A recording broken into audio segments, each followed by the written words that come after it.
Hello everyone, Sam here, and today we are going to talk about Shudder stories.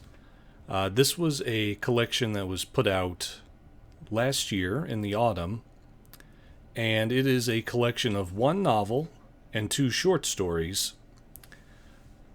The novel is titled Corpus Vile. I believe it's pronounced Corpus Vile, but it's spelled like vile, so Corpus Vile. Either way, I'm sure is correct. And Corpus Vile is by Jim Beard, who is the publisher of this story. This was put out by Becky Books, and Jim Beard is the founder of Becky Books. He's also the co-founder of Flinch Books, which he runs with John C. Bruning. And Flinch Books, if you've seen my video on Mummy May, that's Flinch Books for the one-story collection I had called Restless. That was put out by Flinch Books. And that was actually the story collection they put out that inspired me to do Mummy May. So, he's pretty big in the new pulp publishing field. I actually talked with him at Pulp Fest last year when he was selling me Restless and a couple of other Flinch Books publications. We had a nice conversation, particularly about mummies. But we had a very pleasant conversation, and he definitely convinced me to buy plenty of his books from Flinch Books. So, and I'm getting to this one. Shudder Stories, I finished reading back in November. This was around the time I was still kind of debating about starting a booktube or not. And Shudder Stories was actually what kind of prompted me to do it, because on one of the pulp groups on Facebook, Jim Beard had shared Shudder Stories in the group, and he'd asked anybody to write reviews of it. And I said, well, I'm going to do a video review of it in the near future. He said, great, send it to me when it's done. Of course, that was back in November. We are now in the last day of April's when I'm recording this, so it was a bit of a sluggish response. But I'd written all my notes all the way back in November. The script for this has been sitting on my desktop for several months. So I figured now was the time to do it and finally get my review out. I actually read this with a physical copy, but the copy I had I don't have anymore. I had to return it. So even though you don't see any book in my hand, I did read it physically. But on Amazon it is available in both physical and ebook. So if you want to check that out there, you can. So this is my long abated review of Shudder Stories. And remember, Shudder Stories is the name of the collection. Corpus Vile is the main novel. So I'll differentiate that going forward, so people will know what I'm talking about.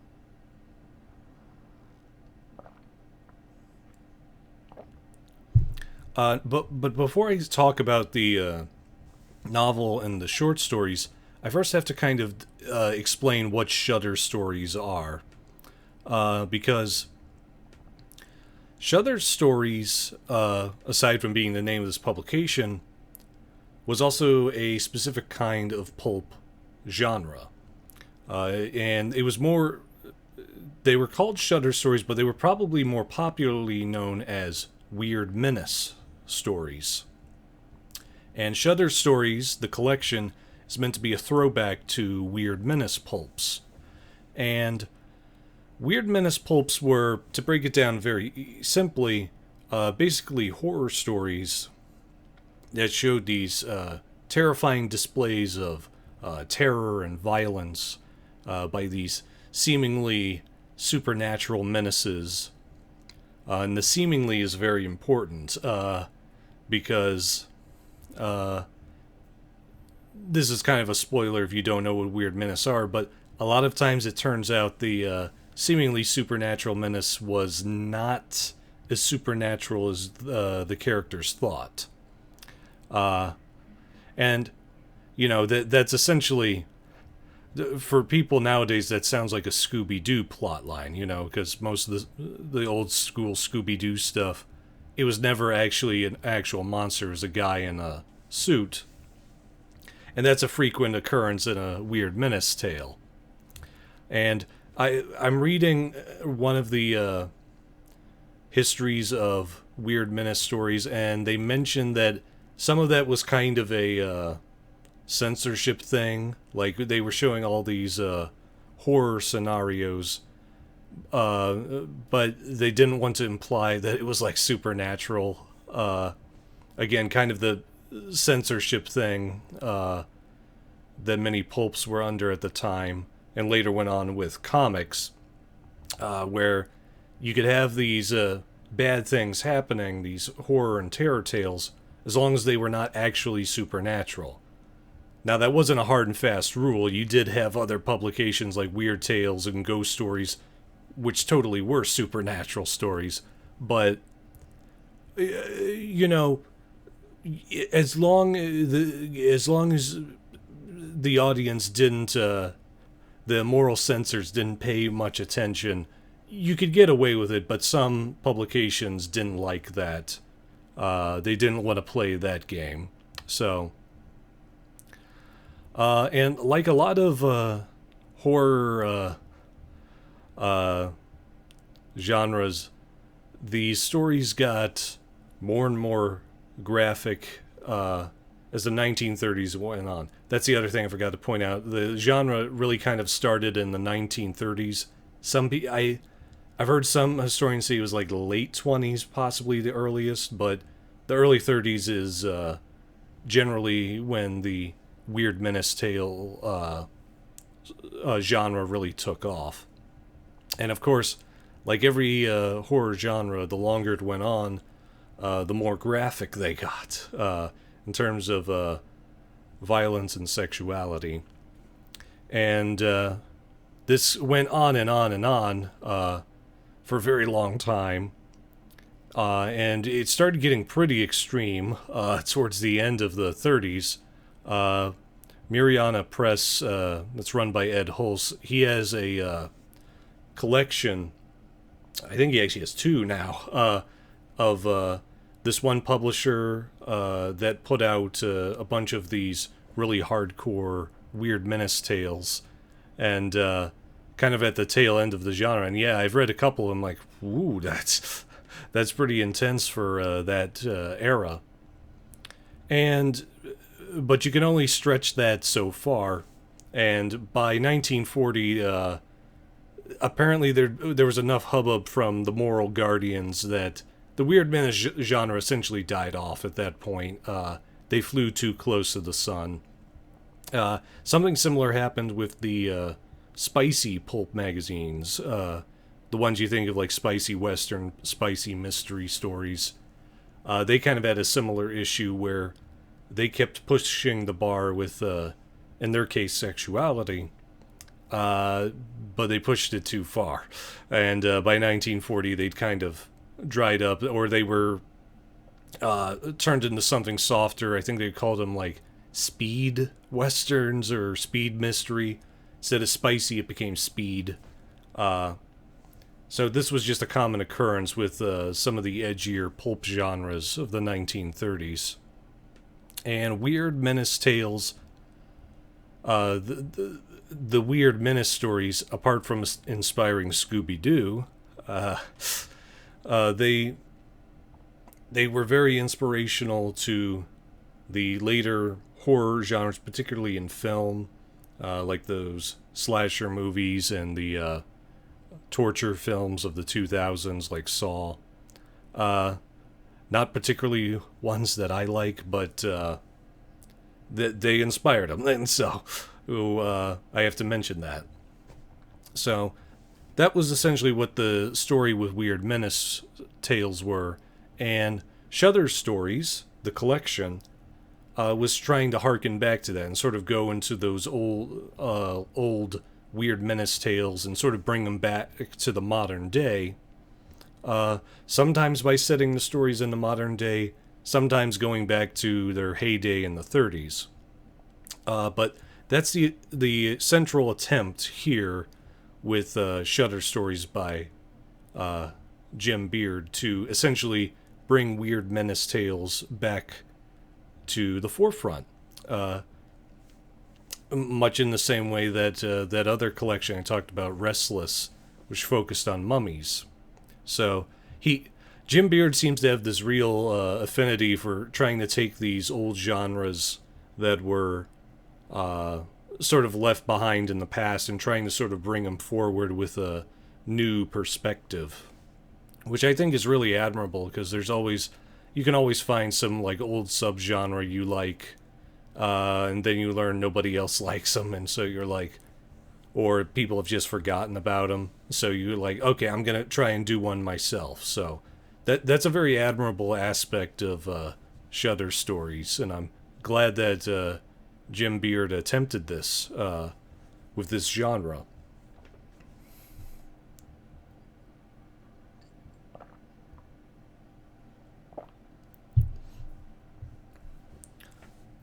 So I'm going to first talk about Corpus Vile, which was the main novel in this collection by Jim Beard. And I first want to talk about the first 7 chapters, because the first 7 chapters of Corpus Vile are great. I really like them. Because they have a fantastic setup, because the setup is this strange situation where all these inexplicable murders are happening in and around this big theater in this sizable city. It's not said directly where it's at, but it's at this huge theater in the 1930s, and all these strange murders and deaths keep happening in this theater. You know, it's very reminiscent of Phantom of the Opera in that sense. And it's very interesting because it sets up this, this theater is going to be the location where all these things are going on. It's like, okay, that's kind of a neat environment. And, you know, it kind of plays into the theatricality element of Weird Menace tales to begin with. So, okay, that's a pretty strong setup in terms of setting. There's also a good amount of sensuality. Because that's one of the things about Weird Menace tales was with that there was always like this very subtle and sometimes not so subtle undercurrent of sexual tension. And I don't necessarily mean always between the characters. Sometimes it's just, you know, a pretty girl and a handsome man are in a terrifying situation, and that sort of tension there. And that was just always a feature of a lot of these Weird Menace tales. And these first 7 chapters have a good amount of that, because, you know, there's this beautiful stage actress that everybody loves and who openly flaunts her beauty. And then you have the main character, Danner is his name. And Danner is the DA of this city. And he has this lust for his boss's wife. His boss is the mayor. He has this deep lust for the mayor's wife. And of course, that's not a great situation to be in when the woman you're lusting after is your boss's wife. That creates a lot of tension. So there's a good tension there in regards to sensuality. I also thought there was a lot of great build-up between each death. Because, like, the first death happens, and everybody's scratching their head because they can't make heads or tails of it. They're like, "What? Well, wait, how did this happen?" And then a chapter or two goes by, and they're all thinking about this, and then another death happens. And then one chapter goes by and go, wait, what? What's going on? And each death keeps you guessing. It keeps you going, wait, how's this happening? And what's up with all this? So there's a very good build-up for each of those ends of the various victims. I also really liked how the story sets up this very unique situation with Danner, because Danner is the DA, but the story is set a few days into November after the elections have happened, and he's lost the DA election. He is not going to be district attorney by late January, when he has to give his seat up to the guy who beat him in the election. So he's stuck in this weird situation where he's a lame duck.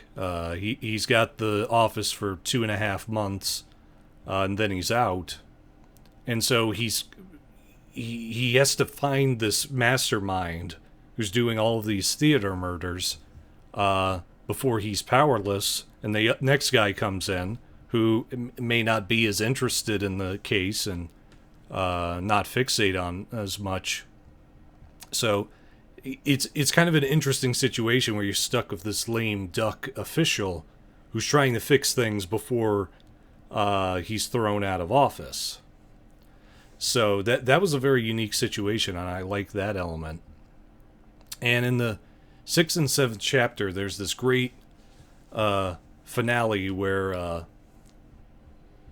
there's this huge, gruesome display on the theater stage, and a gun battle breaks out, and you're thinking, "Oh wow, this is a great build-up, a great finale." It's built up to this, where there's all these gruesome bodies on the theater stage in front of this packed audience. There's this huge gun battle throughout the top of the theater all the way to the basement. It's a very good finale, and I was like, wow, this is pretty cool. And I'm thinking, oh wow, how are they going to top this going forward in a story? This is a pretty climactic ending.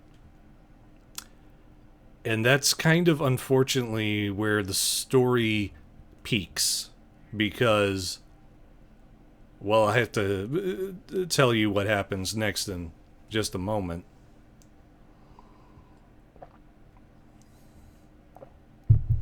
So after this great gun battle, the 7th chapter ends, and then the story jumps forward several months. And that's kind of the moment the story loses a lot of its drive and a lot of its tension. Because we had this interesting setup of, okay, Danner's a lame duck. He has to figure out these murders before he's thrown out of office. But then the story just jumps months ahead, and he's already out of office. New guy's in. A new batch of murders have started.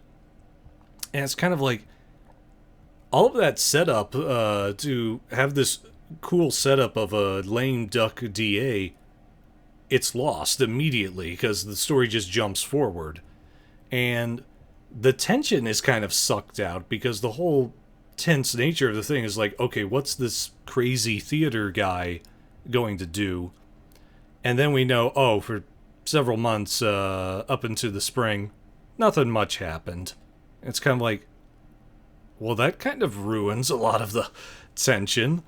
We were thinking, oh yeah, if you go near this theater, you're gonna get got, but No, apparently, one gun battle, and it's quiet for several months. So it kind of ruins the whole vibe of the first 7 chapters, because now we're suddenly sucked out of this very focused element of the story, and then we just don't get that same tension. Some of the character tensions are still there, like Danner lusting for the mayor's wife, but in a lot of the one that was really interesting about Danner being a lame duck, that's gone after this chapter. So, and this was kind of a thing I looked as I was looking at some of the old Weird Menace stories.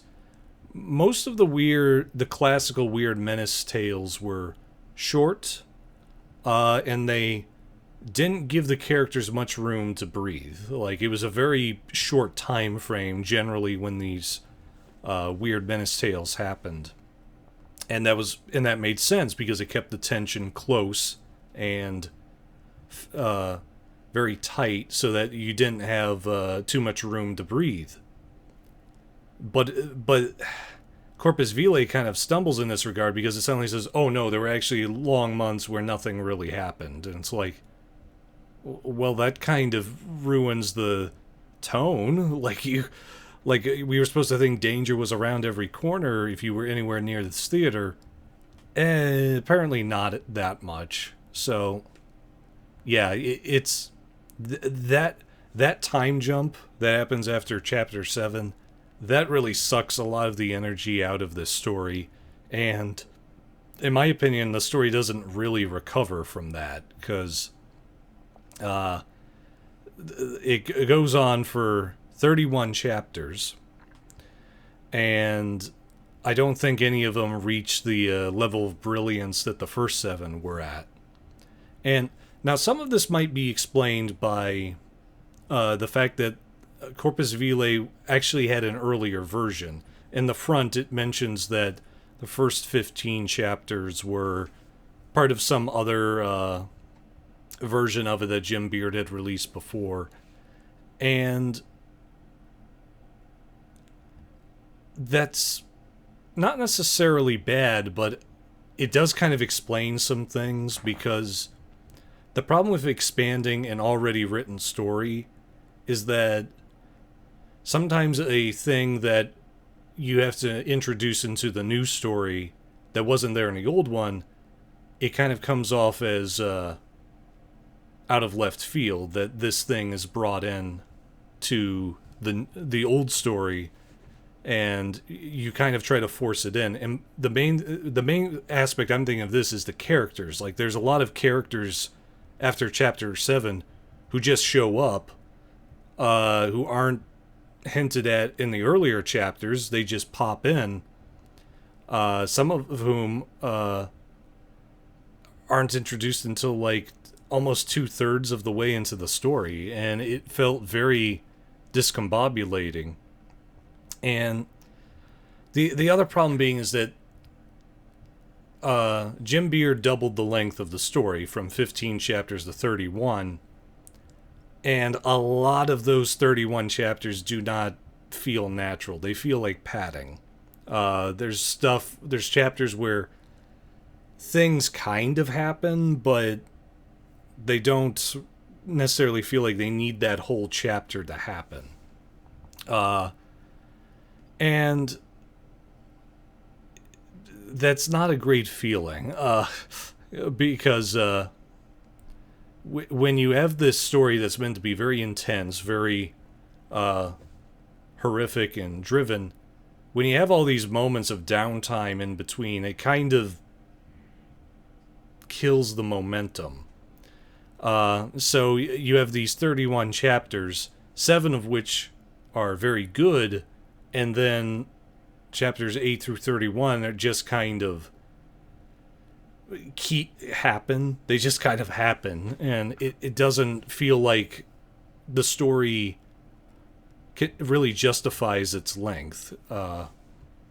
There's also the fact that there's a lot of elements that don't go anywhere. Like at one point, the characters go to a hospital, and the end of the chapter reveals, oh yeah, the crazy cult that's the villain in this story, they're there in the chapel of the hospital.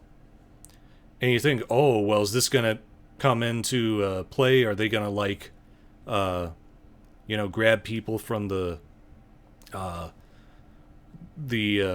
waiting room? Are they going to grab, like, patients?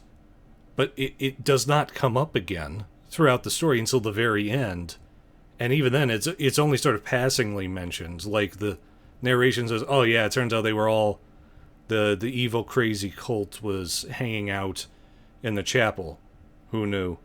And then they move on. And it's kind of like, it was setting itself up to be like this big, interesting reveal, but it doesn't. It just kind of happens, and then the story moves on. So, there's just a lot of stuff like that where the fact that this was an expanded version of a story makes a lot of sense, because a lot of things in it kind of feel like they were added in as a reason to keep the story going, novel length, than necessarily being there because it had to be there for the story to work. A lot of stuff in here, I think, makes the story work less. Because it goes from being this focused story about this one killer theater to suddenly it's the kind of a spoiler, but towards the end it turns into Escape from New York, because the crazy cult takes over the whole city. And that's not necessarily a bad escalation in a novel-length work, but it feels kind of rushed, and the steps we take to get there feel really drawn out. So I don't get this sense of, oh, wow, we're getting to this level. I kind of go, okay, we're doing the evil guys take over a town thing. Are we going to do this? Okay, all right, let's keep it going. And it's like, it just doesn't. It takes so long to get to that point that by that point I was just kind of like, I'm not into this. This isn't grabbing me. So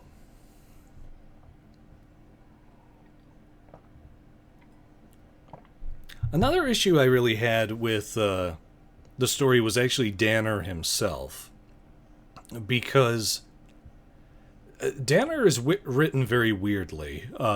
Like I said earlier, his main motivation in that first 7 chapters of, catching the killer before he's thrown out of office, to try and go out on some note of dignity as he's kicked out of office, that's completely gone once the story jumps forward. And then there's a thing, again, kind of a spoiler, but I have to talk about this, where Danner basically turns into this shadow-esque, spider-esque pulp hero called the Red Judge, I believe he's called. And that part just felt sort of weirdly out of place. And the thing is, there actually were a fair amount of pulp heroes, like the Spider, who did sort of dip into the weird menace genre. Like, I have not read many Spider novels, but many of the folks who have told me, oh yeah, Norvell Page really did a lot of weird menace, and that reflects in his Spider novels quite a bit. So there being a pulp hero in the story does not necessarily bother me. What bothers me is that Danner's alter ego just doesn't feel purposeful. It doesn't feel like it's here because this character would don this costume and fight crime this way. It feels like it's here because this is a new pulp story, and new pulp stories have to add certain pulp elements to their stories because that's the association pulp fans have with these kind of stories. So you have to have a spider, shadow-esque pulp hero in this kind of story because that's what people expect. And I just feel like the story would have been stronger if we didn't have him dressing in this red judge garb and doing these, spider shadow double double wielding of the guns, because we had an interesting character setup with him in those first couple of chapters, but instead of following that angle and sort of seeing where we could take that, we just turn him into the spider, the shadow.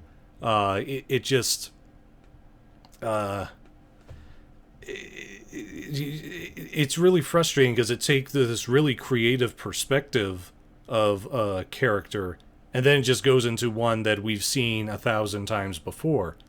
So I just didn't really care for that. It actually reminded me, I read a story called Paladins a while back, and it featured the pulp hero Ravenwood. And Ravenwood had this LA penthouse in the original stories where he sort of sat by himself and his teacher and, cogitated about the mysteries of life. But in Paladins, they changed it so that, he's actually in a jazz club now, not his penthouse, because everyone associates jazz with pulp. And it felt really weird for that character because Ravenwood is meant to be, kind of a contemplative character, but Paladins just made him way more bombastic, and like he was an actual magician. It just didn't work. And Ravenwood is one of the worst aspects of that story. So that's what the red judge stuff feels like here. It feels like something that's put in because it's what pulp fans expect. And it would be okay if it was like set up fairly early, but we already had that great characterization of Danner being a lame duck DA. Like, that's where I think a lot of the interesting meat should have been, but instead we're going to the shadow and the spider well, because it's what people expect. And that was a real bummer because I really liked where the first few chapters were taking him.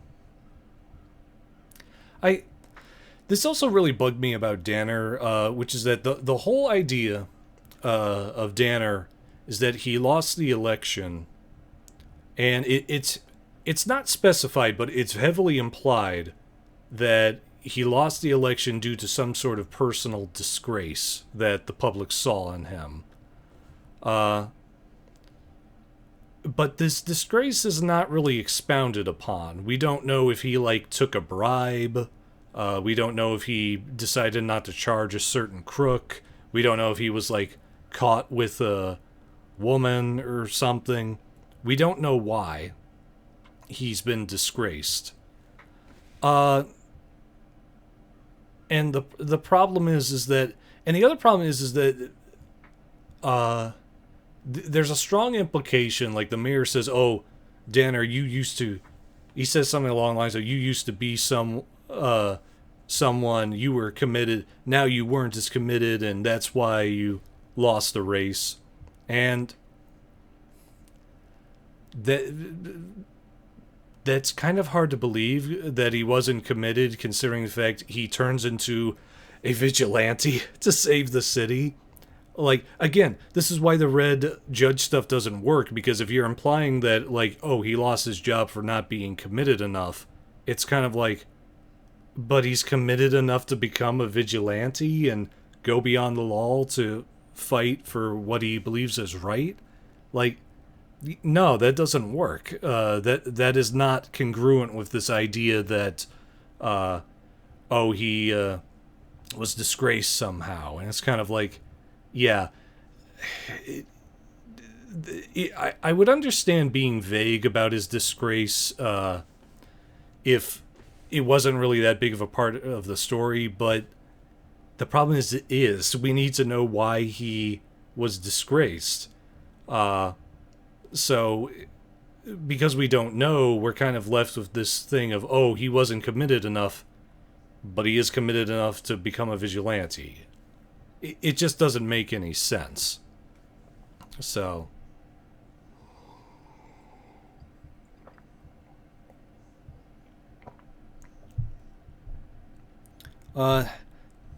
next couple of things that kind of bugged me was that I will readily admit that I'm not the biggest expert on weird Menace pulps. I'm newly introduced to them, so I'm just going by the couple of stories I've read and what other pulp historians have written. But I have to say that it did kind of bug me that there were some tropes of the weird Menace tales that this story didn't really follow. And the first is that even though there's a nice sense of escalation in those first 7 chapters, it actually gets the story, believe it or not, actually gets tamer the longer it gets on. Like, because yeah, the crazy cult takes over the city, but the actual, like, deaths don't really get as intense. So it's kind of this weird thing where it starts off, where it escalates really hard in the first 7 chapters, then it kind of falls off, which wasn't usually how weird Menace tales went. It's really not how most stories of this type try to go. I also mentioned that most Shudder pulps and weird Menace tales were in this very tight time frame, because after all, you got to keep the tension up, and if you have it tight, that can be very effective. But this one, like I said, takes place over a series of months, and that kind of kills a lot of the tension, as I said earlier, because there's months where nothing happens, and so it's kind of like, well, where's the terror in that? It's kind of hard to associate that with a horrific situation. But probably the biggest one that bugged me is that, again, this is kind of a spoiler, but I have to say it. The villain who is revealed has supernatural reasons for his powers. Now you might think that's okay, that's a quirk. But one of the big things that every single Weird Menace historian mentions about Weird Menace is that Weird Menace frequently had non-supernatural reveals as the villains. Like if there was a monster, it was someone who was dressed up. If there was a ghost, it was like a weird illusion. And it's one of those things where, yeah, that was partially due to censorship, but it was part of the fun of reading the Weird Menace tales, where you got to see, well, how did they pull this off? Because if you read them enough, you start going, oh, okay, this probably isn't really a ghost, but how are they pulling this off? And that's kind of the fun of the Weird Menace tale, see how that's done. But here, when the villain is revealed and his supernatural means are shown, it kind of feels cheap. Like, it feels like someone saying, oh, here's the answer, in a story that otherwise has not shown much in the way of supernatural elements. This shows up. So you really have no clue of... you have no real way of guessing who the villain is based on the evidence. I guessed who it was because I've read enough stories to guess where this was going. But the supernatural reveal kind of ruins any chance of you figuring out how this villain is doing things, because nothing else in the story implies the supernatural. And when you introduce this supernatural element, kind of at the very end, too, it's it just doesn't work. It comes off like a cheat, because again, I'm trying not to spoil things too much, but the whole thing about the supernatural reveal is that it's meant to explain why the villain and their main identity don't look the same. Because that's the only way it works, because they look nothing alike. So, yeah, it doesn't feel like a clever reveal. It feels like a thing of trying to mislead the audience, but not giving them really any clue to that there was supernatural things going on, and that they could believably guess that this individual was the culprit. So, yeah. The villain, as I said earlier, I guessed the villain's identity pretty quick, because, again, I've read enough stories of the Shadow and a couple of weird Menace tales. I'm like, okay, this person here, that's the person doing it. And I didn't even know about the supernatural thing. I said, I was making up reasons in my head for how the two individuals could be the same. I'm like, well, however it is, it's that guy. So, villain's identity was pretty easy to guess, which could have been fun in a certain context, because it would have been like, oh, okay, it's doing the, the Scooby-Doo thing. But here, it's just kind of like, once you know it, you're just kind of sitting there going, okay, when's the reveal happening? When is it coming? And of course, it waits till like the 29th or 30th chapter. And it's kind of like, yeah, by that point, I was kind of like, okay, I can't even feel proud of myself for guessing this was the villain, because at this point, I'm getting kind of tired. So, and also the main villain. Outside of that theater scene in chapters 6 and 7, where he has a pretty memorable presence, rest of the story he's not all that interesting or memorable. So, yeah, that was not. He was not that much fun. One thing I noticed in my edition on Amazon is that Chapter 26 was mistakenly labeled as Chapter 27. So there's actually two Chapter 27s in the Amazon edition. I have no clue if that's been fixed yet, but I wanted to mention it while I was talking about this. So my summation of Corpus Vile is that the story itself is well written.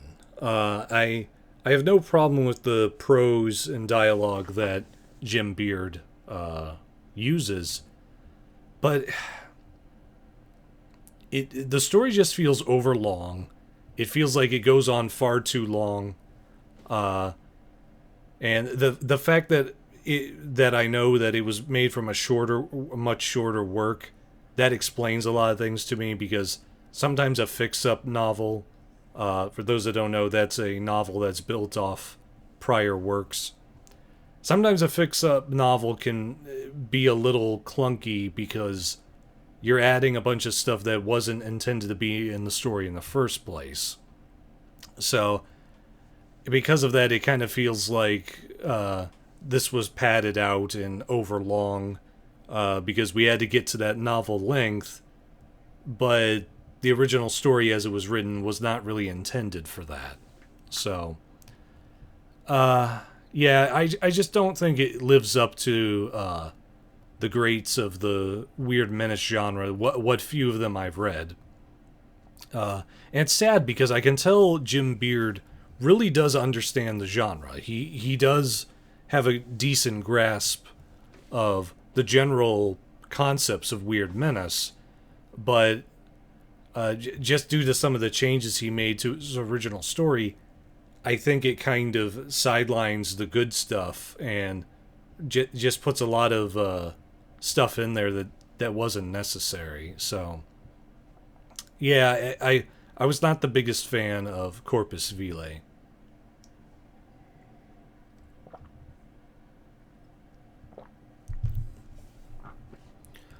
So I'll briefly talk about the two other short stories that were in Shudder stories. The first is They Call My Name by Brian K. Morris. I've seen his name around a fair amount. He's written multiple new pulp stories. I can't name them, but I know his name is very familiar. So the premise of They Call My Name is that it's about this man who's shut in. He's like shut into his house. He doesn't like going out. And all of a sudden in the evening, he starts hearing his name being called from his neighbor's house. And initially he tries to ignore it, but he soon starts realizing there's something up with the neighbor, and he goes to investigate, and he discovers something very bad. That's the setup of the story. And I kind of liked how the story started, because there was this genuine feeling of unease, and I like the idea that sort of took the familiar and twisted it to make this horrifying scenario. Sort of saying, oh yeah, those neighbors that you live next to, they're planning something devious, and it might be against you. So that's a pretty good scenario for a weird Menace story. Unfortunately, I think again, kind of similar to Corpus Vile, it loses a lot of steam about halfway through, because there's a plot reveal that happens. And after this plot reveal happens, we learn a lot about the main character's background. And once the background starts coming out, the story really starts to nosedive, because it reveals so much in such a way that you're going to immediately guess where the story is going. And it's a twist. It's a plot twist. I'm not going to spoil what the plot twist is, but I'm going to mention the names of 3 movies that have similar plot twists: Shutter Island, Cabinet of Dr. Caligari, and Phantasm. If you've seen any one of those 3 movies, you're going to know the twist when it happens. Or even before it happens, you'll probably guess it. Again, I'm not guessing, but if you've seen any of those movies, there's a similar twist to that here. And I guess maybe it could, that twist could work for someone who hasn't seen that kind of twist before. But again, if you're familiar with any of those movies or any stories that do that twist before reading this, you're probably not going to be as impressed by it. And this is kind of my biggest criticism of the the story. My biggest criticism of the story is that the reason the whole story happens is extremely flimsy. And it's not just flimsy, it's kind of... I don't want to sound mean. I'm trying not to be mean about this, but it's a very dumb reason that's happening. And again, I'm trying not to spoil the story, but essentially the whole story happens because a certain delivery is not made in time. And this delivery is not made in time despite the fact that every single authority figure in the main character's proximity knows that this late delivery is going to be a matter of life or death. If the delivery is not made in time, there are going to be bodies. And despite them knowing that this is going to happen, they somehow never fix this problem, despite the fact that it directly endangers them. Like, it's not a thing where they're, like, sitting on a high castle looking down and, the peons might be hurt, but we'll be fine. It's like, no, it's going to hurt everybody in this town if this delivery is not made. And normally I wouldn't care that much, but the story makes such a big deal of it that I can't help but go, so why not just fix the delivery?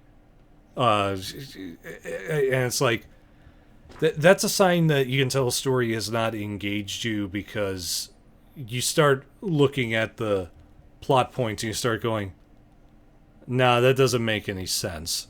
And the funny thing is, weird menace tales are definitely one of the genres that if you really sat and thought about it, you say, well, wait, how would that thing happen there? How would that work? There was one of the books I was reading about the histories of weird menace said that, yeah, a lot of the reveals in weird menace tales about how the villain isn't actually supernatural, the quote-unquote logical explanation for them, in some ways are more outlandish than just being supernatural. So I think Brian K. Morse could have gotten away with this explanation with a certain delivery. But here, it does not, it's not sort of that charming implausibility that the classic Weird Menace tales would have. It's kind of the modern day mindset of, well, why not just fix that? Like if you just fix this one problem, the problem would stop happening. And it's kind of like, why haven't you? Like, it's so that darn delivery was not on time, and that caused everything in the story. It's like, no, there's a certain amount of suspension of disbelief you can do. You go, no, these events happen too often for this kind of bad thing that you would fix the delivery by that point. So, yeah, They Call My Name is, it starts off okay, but it loses a lot of that tension halfway through, and it's just not that satisfying by the end of the tale.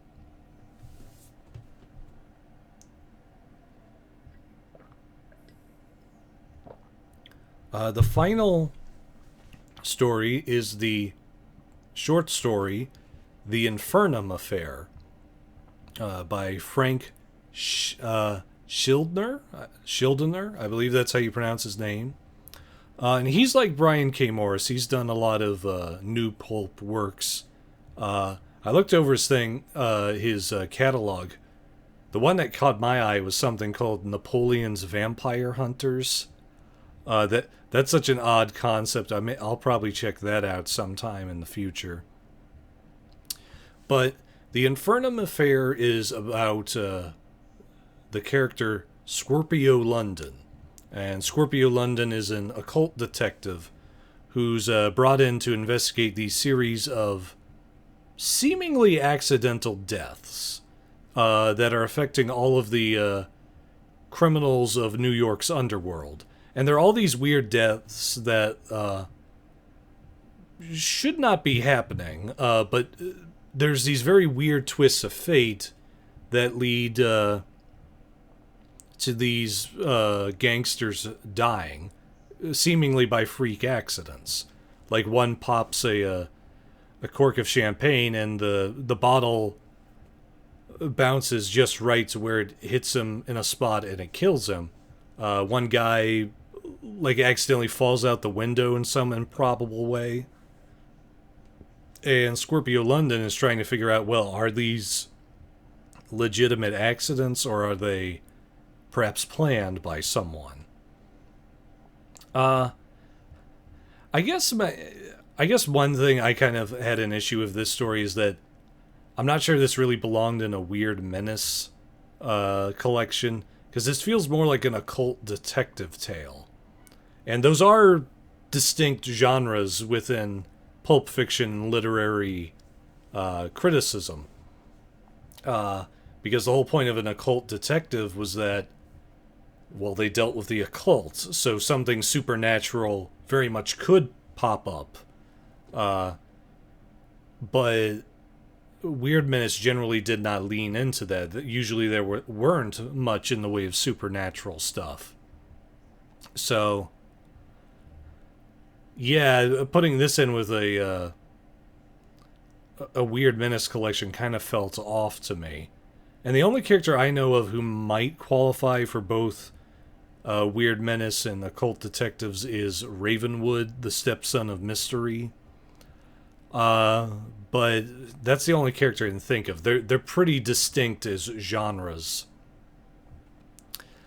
I also think that this is a story that has a lot packed into this small word count.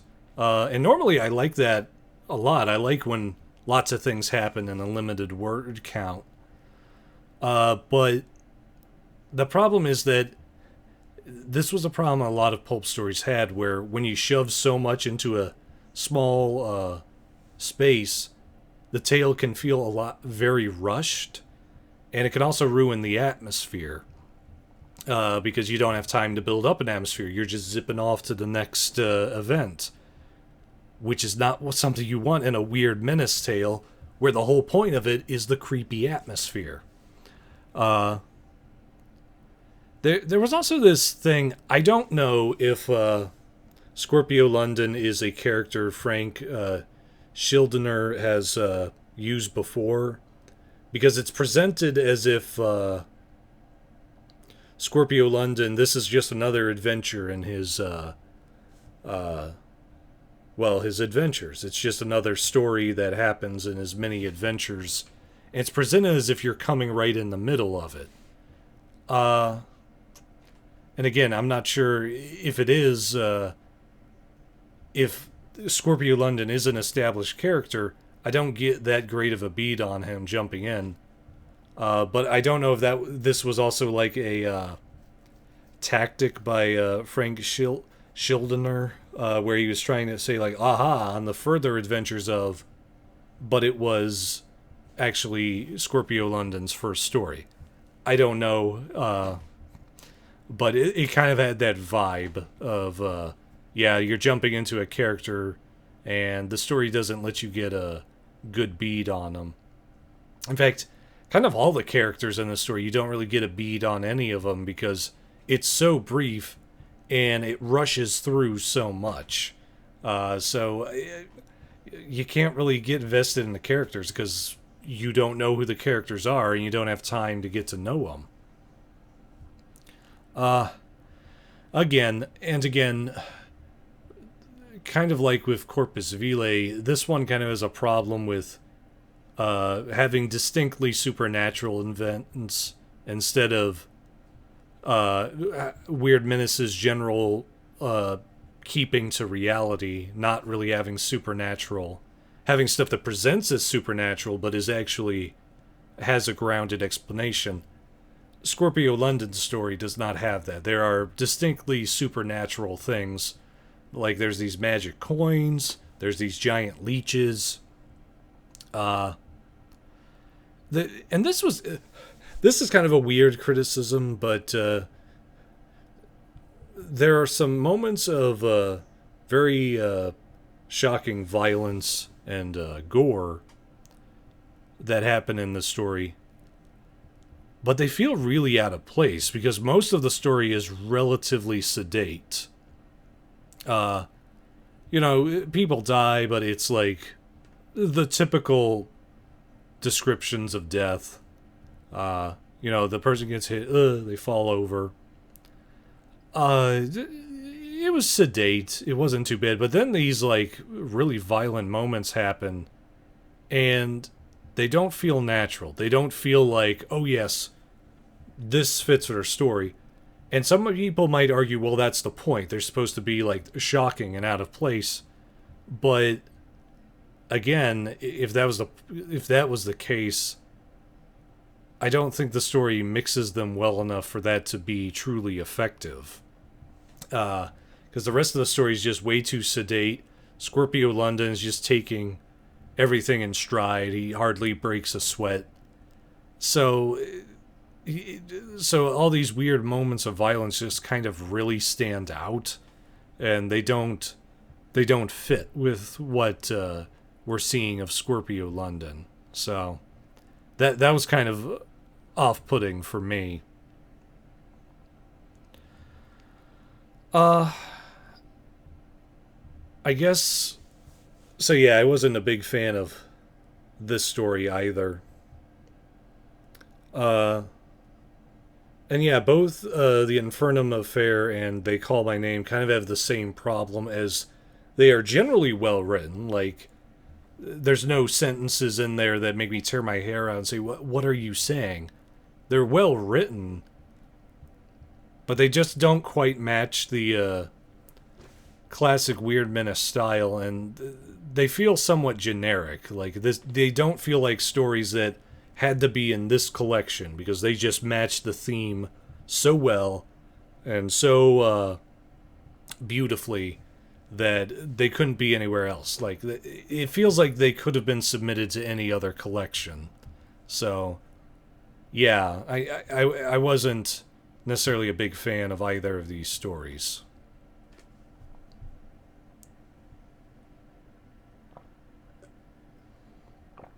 So, the final ranking. I rank on a 5-star system. 0 out of star, 5 stars being the worst, 5 out of 5 being the best. This is the first time I have to grade individual stories in a collection. I've been grading just singular works so far, and I'm giving all of the stories here the same rating as each other. They all have the same rating, and I'm giving them all ratings of 2 out of 5 stars, which in my mind is painfully average writing, because no writer in here is bad. Like, there was never any writing in here that I was going, oh, how could you put this down? It's like Frank Schildiner, Brian K. Morris, and Jim Beard all do perfectly competent writing in this. And they're all obviously talented writers, but I just don't think they could quite capture the vibe and style of Weird Menace consistently in their stories. Like, they just have enough hiccups in them that they don't quite meet what a Weird Menace tale should be, and they just don't feel like effective Weird Menace tales. So I was on the cusp. There were some points with Corpus Vile that I almost was going to give it a 1-star rating, because I was getting so fed up with the filler and padding sections where there's mystery going on but nothing's happening, and I was going, I was on the cusp of that, but there's enough bright spots in between. I'm like, okay, I can't call it bad, but I can call it painfully average. So all the stories here are painfully average. 2 stars out of 5. Not a condemnation of the authors. I think the authors do pretty decent writing in terms of the actual sentences and grammar. Like, there's no incompetent writers here. I just didn't care for the stories.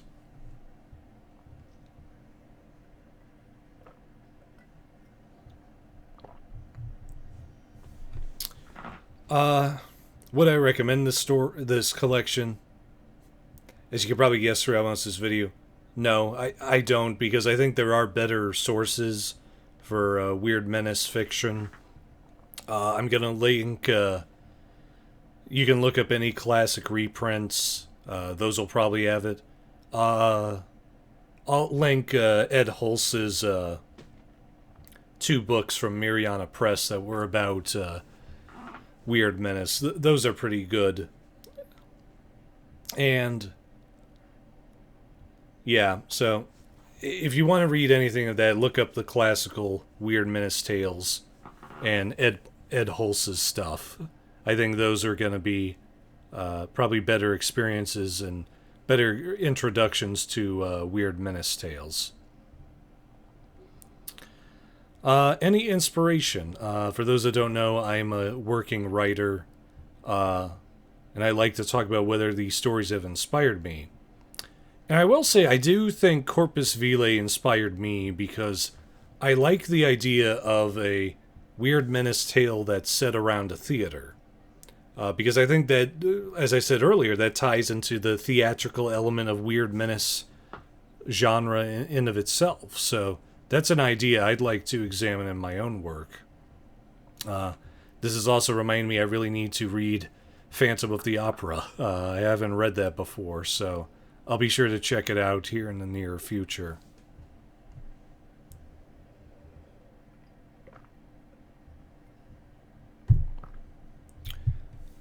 So to close out, I want to emphasize now that for as much as I didn't care for these stories, Flinch Books is a huge inspiration to me.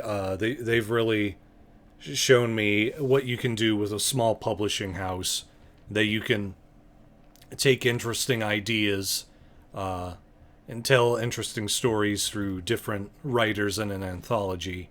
And a lot of Becky Books stuff looked pretty good too. They had some history books regarding certain characters. I think there was one on G.I. Joe.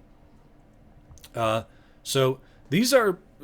So Jim Beard is a big inspiration to me, as is Flinch Books. So I don't want to besmirch their name. This is not a criticism of them. This was a...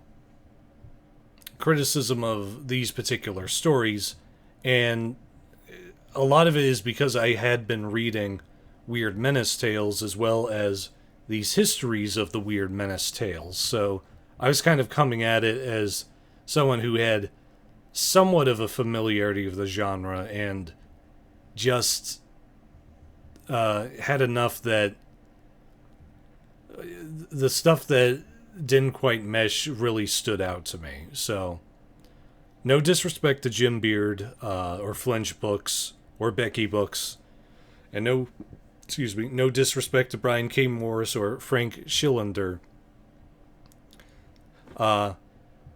They're all talented writers, and I'm sure they have plenty of other work that I probably would enjoy. I just didn't enjoy this one. And I'm actually going to even leave links to their websites in the description. Both the authors and the Flinch and Becky Books. Because I do want to advertise their work. They are very inspirational to me, and I want anybody who sees this to look at their work and form their judgment about their works and whether you enjoy them too. I think you will, because I've read a little bit of Flinch Book stuff. I've enjoyed that, so I think you'll find something that you'll enjoy. It's too bad I didn't enjoy this one, but that's sometimes how it goes. So I wish the best to Jim Beard, Brian K. Morris, and Frank Schildiner. And I hope that if you catch this review and you're not particularly pleased with it, I hope that at least advertising to your websites and your author websites will at least get some new readers your way. So, bit of a depressing episode, this one, but that's how it goes sometimes. So, thank you to everyone who watched. I'll see you again in the near future. Bye.